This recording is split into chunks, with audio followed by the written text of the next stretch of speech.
মানে পেস্ট করে নিই না।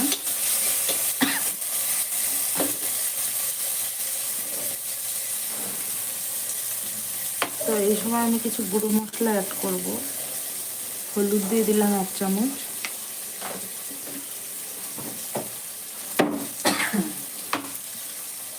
প্রচণ্ড ঝাঁজ আসছে। জিরে গুঁড়ো 1 চামচ দিলাম, আর দেবো ধনে গুঁড়ো 1 চামচ। যে যেখান থেকে লাইভটা দেখতে পাচ্ছ একটু কমেন্ট করবে কে কোথা থেকে লাইভটা দেখছে। এটা ধনে গুঁড়ো দিলাম। আর বরাবর আমি যেই জিনিসটা দিয়ে থাকি সেটা হচ্ছে সামান্য একটু চিনি।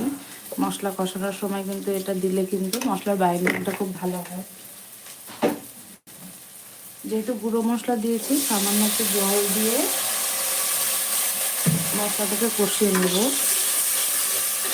যেহেতু এটা গুঁড়ো মশলা অ্যাড করেছি আমি, সামান্য একটু জল দিলাম, কারণ